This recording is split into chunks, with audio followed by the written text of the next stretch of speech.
to the Middling Along podcast. I'm your host, Emma Thomas, founder of Managing the Menopause and executive coach at The Triple Shift. My guest today is Elizabeth Dalziel. She's a photographer with an illustrious string of assignments under her belt and has lived and worked in more countries than most of us will visit in our lifetimes. She's won awards for her work covering the Iraq War, the 2004 tsunami in Asia, and closer to home, documenting the homeschooling of her children during the pandemic. But the reason she's here talking to us today is that after being diagnosed with breast cancer aged 48, she went into a chemically induced menopause that plunged her immediately into a world of hot flashes, mood swings, brain fog, depression, and more. And she felt like she was falling apart. If you've listened to my interview with painter Sarah Gregory in a similar vein, Elizabeth has used her experiences to fuel her creativity and created a brilliant photojournalism project that includes self-portraits and portraits of others going through menopause and their symptoms, as well as individuals who work in the menopause field. So welcome along to the podcast, Elizabeth.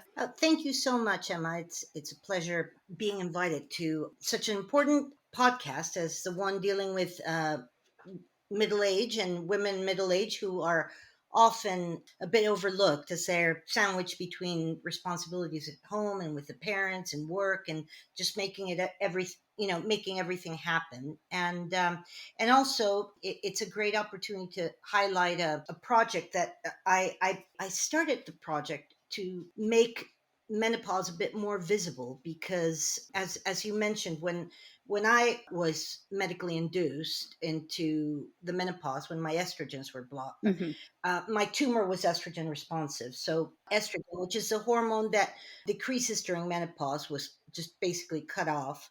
And I got an array of symptoms that maybe would have come gradually over time in kind of an abrupt manner.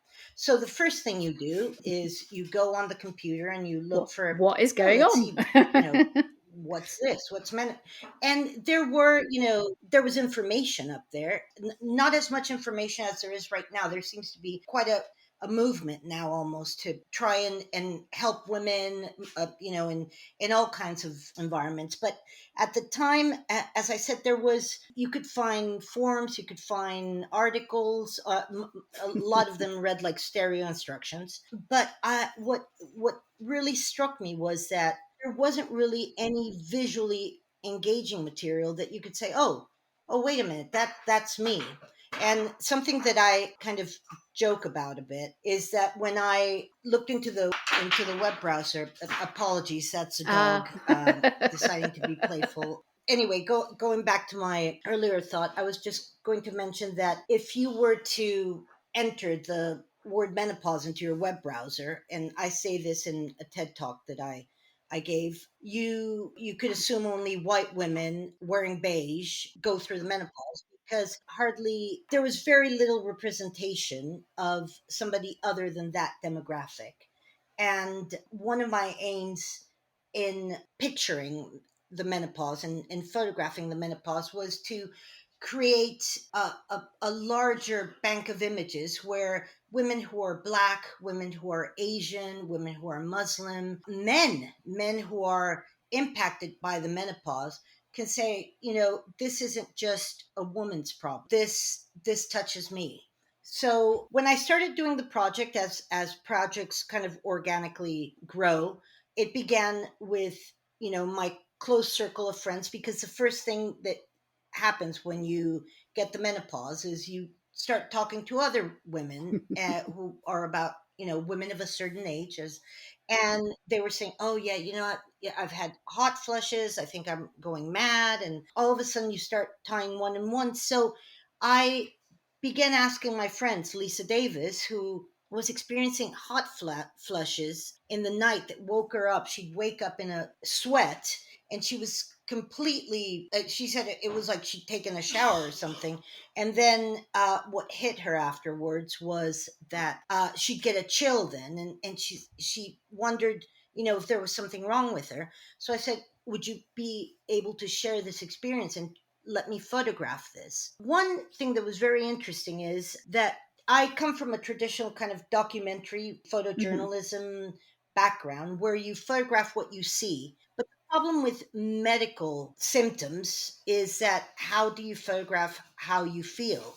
It's something that's, quite complicated to do. So I went in and started to try and see how I could use photo techniques to try and bring that about.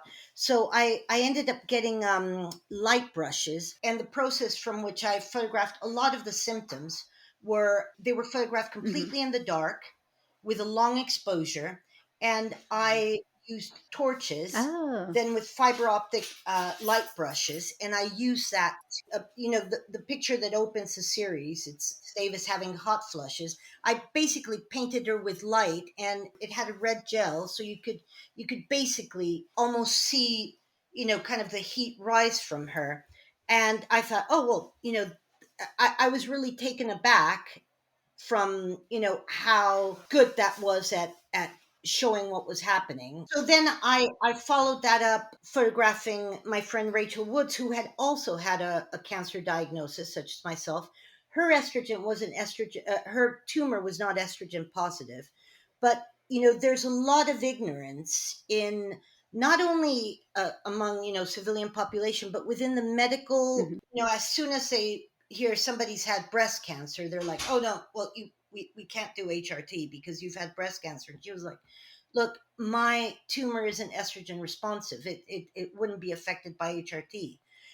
She had to go back to her oncologist, and her oncologist saw that because of the insomnia, her quality of life had become so yeah. bad that the risk was minimum. What I did is I photographed Rachel again using light brushes, but in this case, I camera above her bed and begin using light wands to photograph her different positions in which she'd toss and turn in the night. And Yeah. Rachel would say I'd wake up and then I'd start thinking, oh, I can't get to sleep. And it would just, the morning would come and she wouldn't have slept. And, this has a knock on effect on your day. So I photographed her. And again, the images represent, hopefully, for somebody who's suffering from insomnia, something that would say, "Oh, wait a minute. If you can see it, then you can treat it. If you can't see it, if you can't have an image of it, Hmm. it's something that's very hard to describe." So that's what I saw. As a freelancer, you you try to see what's missing in kind of the documentary or the visual space, because if you go to 10 Downing Street, there's going to be 100 photographers photographing the prime minister coming out and greeting people, or there's going to be at a hurricane, there's going to be another 100 photographers photographing that.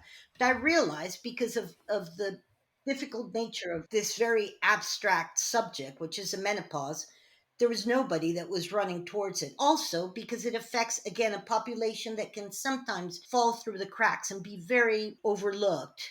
And a population that kind of just, if you have a Yeah. cold, You're as we've soldiering had in on. my house, Suck it everybody's, up and get on with it. had a time to have the man flu. Exactly. So women just tend to do that. And as I said, I started in my hometown. I photographed Devika, who I experienced love that rage. We one. I went mean, to it a just, rage yeah, room, which I it's didn't so. even know existed, and managed to bash electrical equipment and tell her children, who called her Mama T-Rex, it's not Mm. your fault. It's something's happening to me, and I don't know how to control my rage. So I started, little by little, organically. The project started building on itself. A friend of mine, Tammy, who trained as a fitness instructor, who's always been very, very good at going at the gym and nutrition and well-being and whatnot, made me think, well, as well as addressing the symptoms, it would be good to address some of the coping mechanisms. So I photographed Tammy, with dumbbells, looking like Shiva, thinking, okay, that's something that people can look at and say, okay, whether or not I take HRT, this is something I could do. I'm in the process of photographing a local nutritionist that works specifically with women going through the menopause, to see what can work in the way of being anti-inflammatory. I photographed, as a matter of fact, which I haven't uploaded to my webpage yet. When I went to a recent trip to Indonesia, I photographed a group of Muslim women who do line dancing in the park, which is very good for coordination, sat down, talked about menopause with him.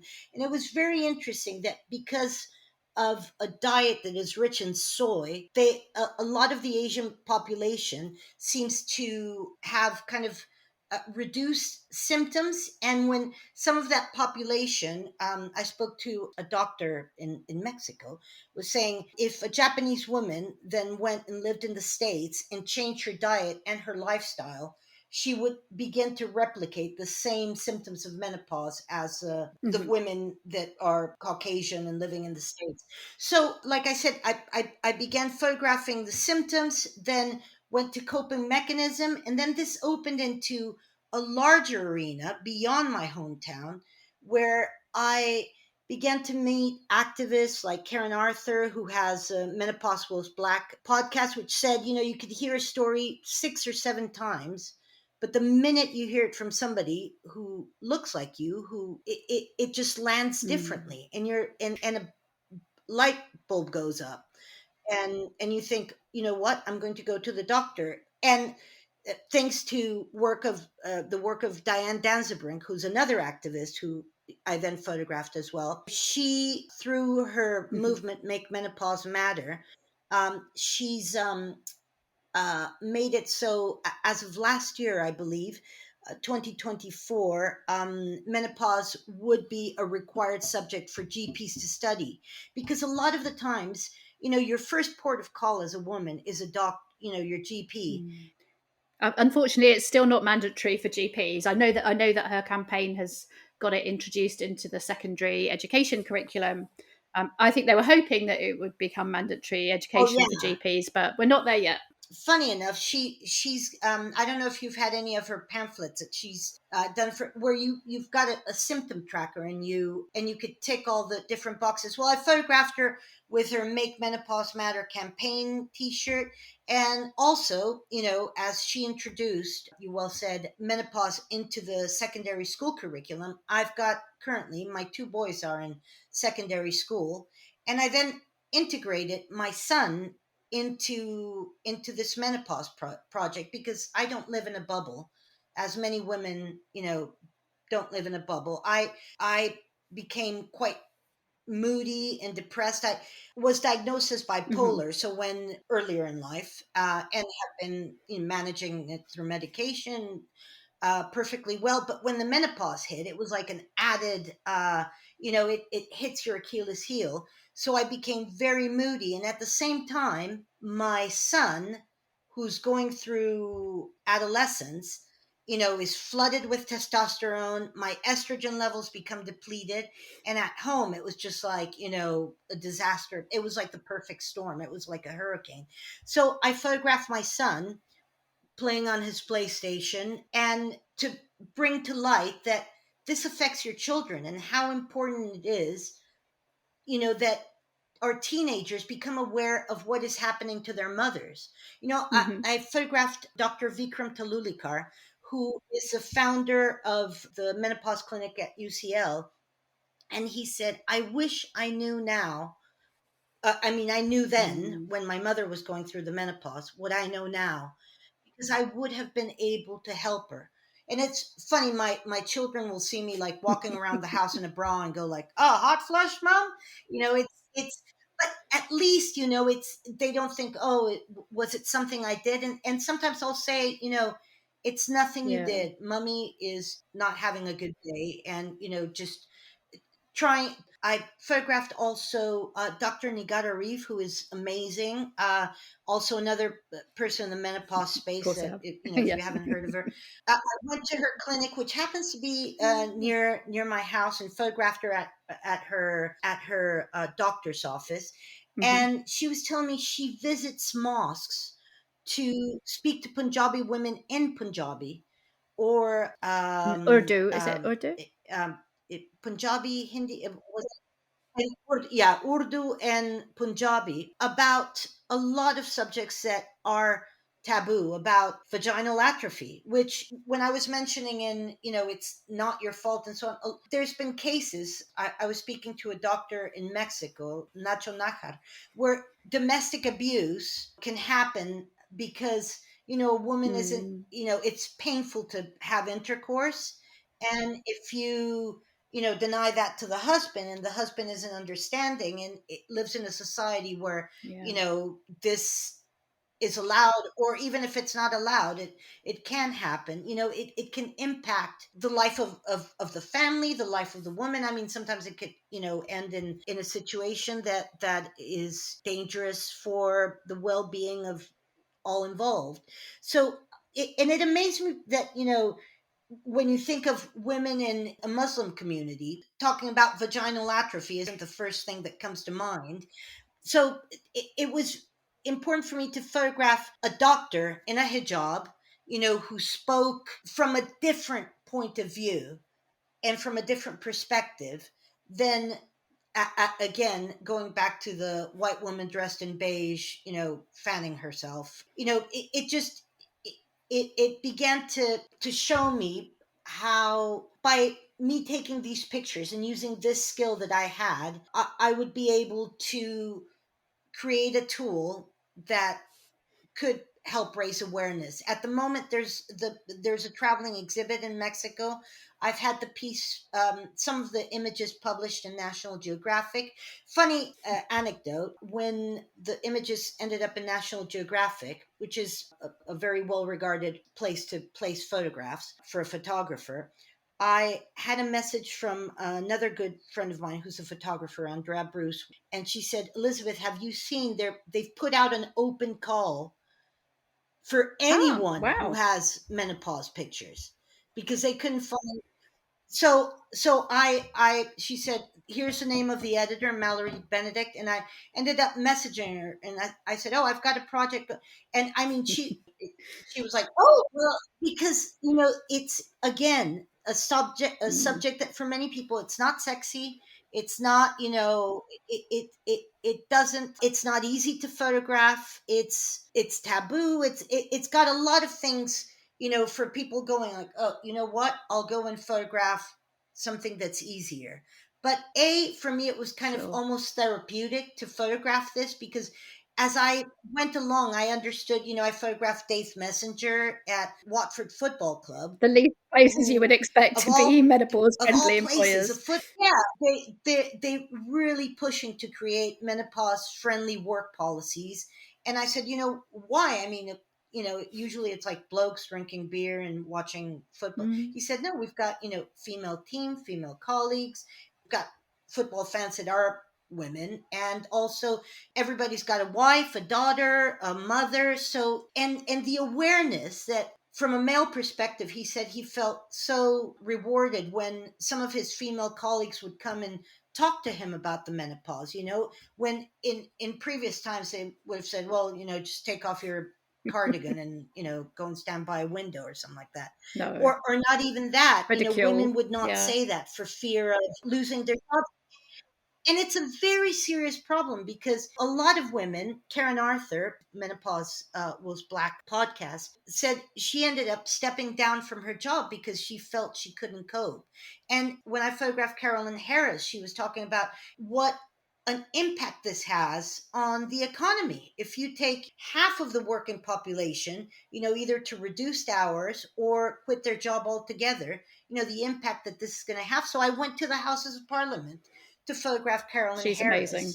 Harris. And yeah, she's absolutely amazing. And went into another area, which is, as an MP, she's trying to bring the subject of menopause and how to help women to Westminster, and how to create changes with, I think she chairs all parliamentary group for menopause, I believe. So for me, it's been an amazing opportunity and a learning curve. And funny enough, not a lot of people have jumped on my bandwagon. At the beginning, I thought, gosh, this is going to be so easy to place. And I called, my usual sources. I called, message Matt McCann at the New York Times, because he's in the science photo desk. And he said, well, it's a bit artsy and it's not that newsy. And then he said, maybe try with the art people. And they were like, well, it's a bit sciencey. And and news wise, I was like, why isn't anyone interested? And I ended up learning that I would have to look for alternative ways of showing this work outside of Nat Geo, which is going to more specialized publications. Like the British Medical Journal ended up publishing some pictures I did Yeah. of Rachel Weisz, who is the founder of the Menopause Cafe and who was instrumental in linking me and putting me in touch with all of these amazing women I've mentioned. And also, it led me to applying to give a TED talk in which the guiding thread of it was to spark curiosity. And I said, oh, wait a minute, this is a perfect subject for sparking curiosity. And when I went and spoke about it, they said, well, but what's novel about this? Everybody's talking about the menopause now. And I said, well, they might be talking about it, but can they tell me what it looks like? And she was like, oh. So I went onto this platform. Usually I'd probably just written an article, published a set of photos, and I'd leave it at that. But because of how resistant all the editors seem to be to publishing it, because it wasn't, it wasn't, I don't know, for me it's very interesting, but I guess for the viewers, they didn't find it to be newsy enough, or they've got limited space, they want to prioritize something that it may be a good time story, although that's not usually how news goes. But it made me even more determined to, okay, let's try and get this out. And I mean, I would aim. I was trying to place, with the help of Dr. Vikram Talulikar, an exhibit at UCL. I've recently submitted the pictures to the Wellcome Trust, the photo prize, and I'm hoping, to get them seen. I've got, as I said, a traveling exhibit in Mexico, but I think, going to schools, putting them up in public spaces, putting them up in, when I had cancer, I remember at the Royal Free Hospital, there were exhibits, art, different things along the walls of the hospital when, I was going, to get a CAT scan or something like that. And the thing is, with art and with photography, it's a way to engage you that is very non-aggressive and in your own terms. Like if you walk up to a picture, it's not like saying, hey, I've got hot flushes and I've got vaginal atrophy, and it's not this embarrassing thing. It's this kind of dialogue between you and the image, and this It's very recognition personal, isn't of it? you within the image, and saying, oh, very personal. And I think that's probably, we're visual animals. It's funny because we see, and then our brain has to translate what we see into words, and then we put it out, regurgitate it out. But with this, it feeds directly into our visual nature. So I could go on and on about, there's so many, and I invite people to listen to the TED talk, or go to my website and look at the images, which I'm continuing to work on. I just did I went to a Maya community in Mexico, where I had seen a study published that Mayan women, like Japanese women, experience less symptoms. And it was very funny when I went to talk to one of the doctors in the Maya community. He said, it's all well and good, but there's several things that have impacted this. He said, a lot of them don't live, don't have the life expectancy of women, kind of in of other ethnicities, because ethnicity, your social economic status, where you live, all of these are things that will affect how you live out this transition. And he said a lot of these women live in very, very hot climates, so if they have a hot flush, as a matter of fact, there's no Like, word for how hot would you flush in know? Maya, So you're which I already thought hot was flushed really all the interesting time. because it's so hot. Also, some of the women I photographed were from a lower social economic status. And he said, if you look at the priorities of what they have to contend with, Don't have time you know, they to don't, have menopausal it's symptoms. more like, it's more about covering the basics, and one of the women I photographed has had quite, her husband, I think, had a bit of a drinking problem, and, she became kind of the sole supporter. And so she had so many things going on that when I asked her, well, how, oh, yeah, I guess it was fine. And she said, and also, I asked her, did your mom ever tell you about the menopause? And she said, well, she said I would be like a little girl Mm. again, said an old little girl. you know, because I wouldn't have my period, and also for a lot of women, like in the Maya community, as well as in the Muslim community, they welcome not having their periods, and they will kind of avoid, in the Maya community, there's almost, zero HRT being dispensed Hmm. because of economic reasons, but also because of cultural reasons. Having your period, getting your period to be gone, you don't have to worry about getting pregnant or having to have sex with the husband. Also, it turns you into a wise woman in the community. There's a certain status that comes with being postmenopausal versus We've lost what, all of that in the Western in world, so it's like, many oh, you're communities, getting haven't old. we? Exactly. No, in the Mayan community, it's more something to be aspired to reach that old age, because, not a lot of women get to that point. And in the Muslim community, when I talked to Dr. Nigar Arif, or when I spoke to Tree, a woman I photographed in Indonesia, they were saying, it's great. We can go to the mosque because Hmm. women can't go to the mosque when they've got their periods. We can partake in Ramadan. We can eat at the table with everyone. It's freedom. So, Dr. Arif said, a lot of these women will not address the symptoms, but the problem is, if you don't address some of the symptoms, they Mm. might turn into long-term health conditions. So it's been an amazing rabbit hole for me to climb into. And not only a joy to try to find innovative ways of photographing. After I finished my TED talk, this gentleman walked up to me and said, I think you're missing a beat there. I mean it constructively. And I said, no, what? It said, I hope I don't offend you. But he said, I believe I had the menopause. And I said, oh, the menopause, like the andropause. And, he started to say, he said, but because my wife was going through it, I felt like I should just stay quiet. But, he said the brain fog and and this is something, I didn't know men experience, Mm.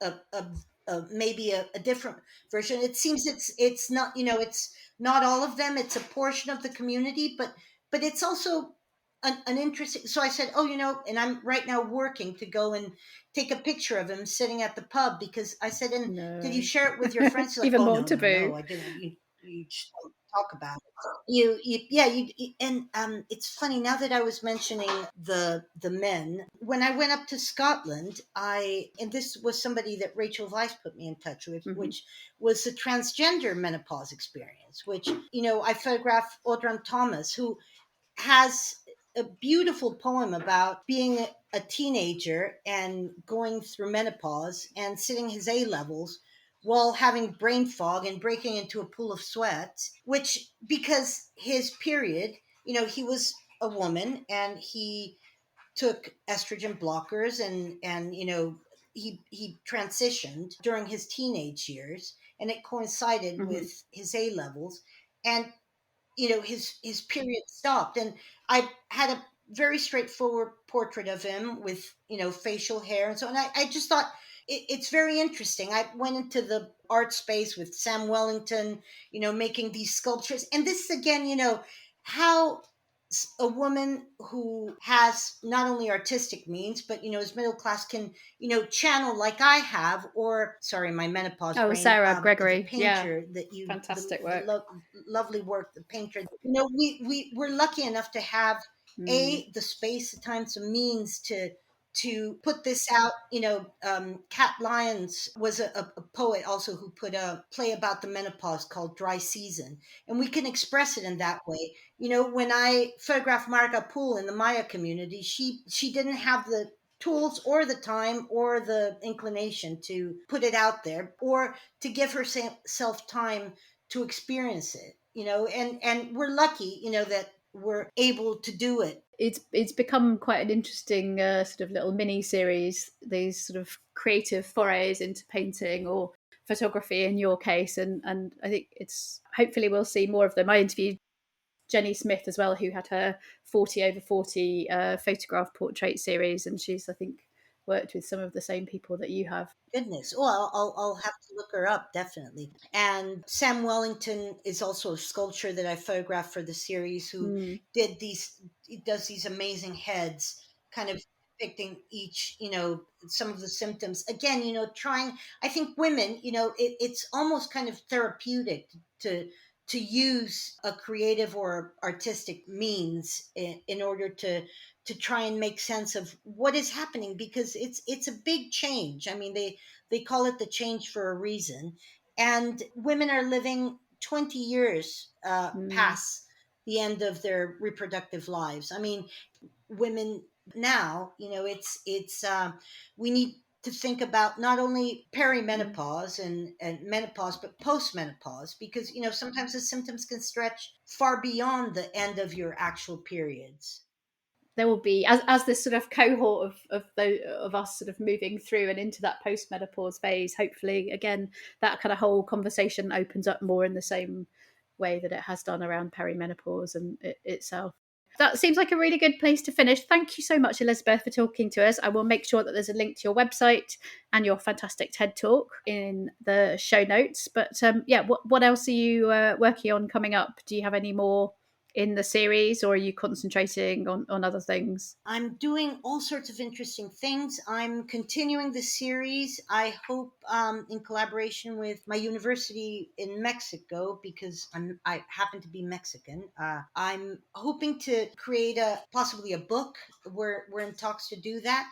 And yes, as I said, it has kind of organically grown, and I'm kind of still exploring. So if any of you people out there have a personal experience that hasn't been cited here, I mean, there's more portraits than the ones I've just spoken about. But like you said, it's a big wide world, and I hope to be able to make a more diverse kind of landscape of this visual landscape. So yeah, do send me a message through my webpage if you have an experience that you think I've missed, as that gentleman who came up to me and said I've missed a beat. I'm very happy to engage and possibly expand the series further.